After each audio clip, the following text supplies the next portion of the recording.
Okay, 2 months ago I read the book Big Magic by Elizabeth Gilbert, Liz, Creative Living Beyond Fear. And as soon as I finished reading this book, I couldn't wait to share it with my friend Isabel, who just finished the book herself. And for the next couple of minutes, we're just going to talk about the book itself and what we're taking out of this book. So yeah, Isabel, what is it that you're taking out of the book? Well, for me, Petunia, what stood out is basically how she just shares, that we should not limit ourselves to being creative. Because obviously every individual is creative. So she shared a lot of stories, a lot of examples from other people, what she could gather on the different chapters in the book. Yeah. And the bottom line, or what I would say, what closes, or the bottom line that stood out for me was, living in creativity and finding creativity in every little small thing that you do. You don't have to be an artist or a poet or a writer to be a creative being. So that's the one of the things that stood out. Yeah, if you read Liz's book, Big Magic, what's nice or what really stands out is the fact that so often you think creative living is only for selected few. But then you read this book and it was just a good reminder and sort of liberating to also know that all of us are creative beings. Our form of creativity is different, yes, but it's really liberating to know that we all can be creative.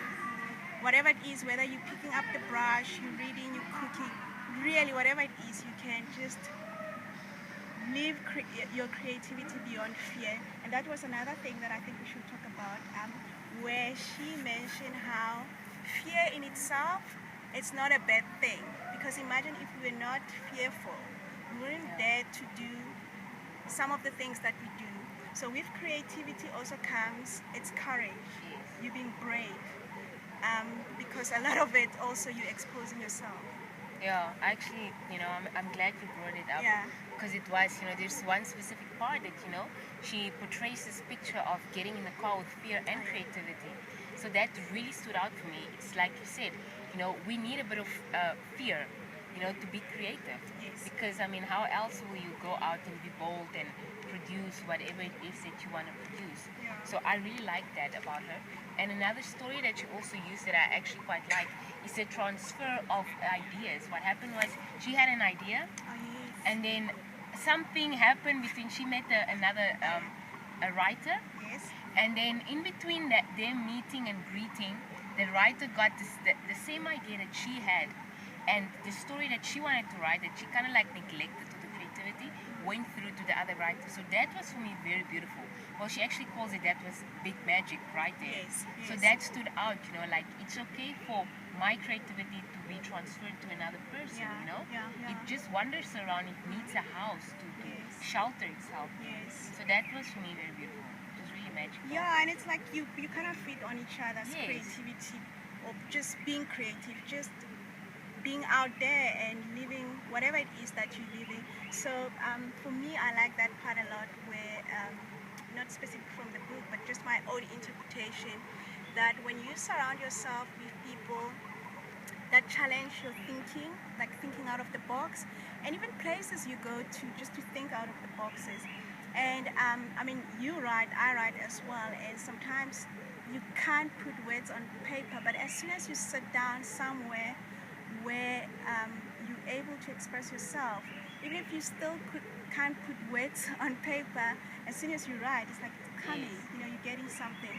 So yes, it's a process. Yes, some of us have to work a little bit harder to get it, but again, when you come back to Big Magic and the way Elizabeth Gilbert portrays the whole creativity living, it's like it's not a curse. It's actually a beautiful thing. Yeah. And some people might even think, oh, as artists, you have to be so drunk or so high to get your creative juice going. It's actually not always the case. Yeah. And if it makes sense. No, it does. Yeah. It does. I also just wanted to add that, again, it just, everybody can be creative, just to add on what you're saying. There's also another example that you use of a woman that tattooed her whole body, a grown-up, a mother of kids and stuff. Yeah. So she asked her, you know, but what is it? Why are you doing this?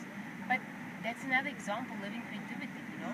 We don't have to be restricted to a paintbrush or a pen or something. Or a That's her way. songwriting, Yes. yeah. That's her way of being creative. Yeah. And I loved it. I enjoyed reading. I like how she writes as well, you know. Exactly. You can relate to it. It's so easy. It's like a storytelling. Yeah. It's like you having coffee or tea or a glass of water with your best friend, and she's Yes. telling you a story.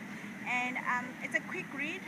When I started, I didn't want to finish real quick, but ended up finishing real quick. So please make time and read this book. It will. Really It's for everyone. We do recommend Yes. for No, everyone, it is. anyone.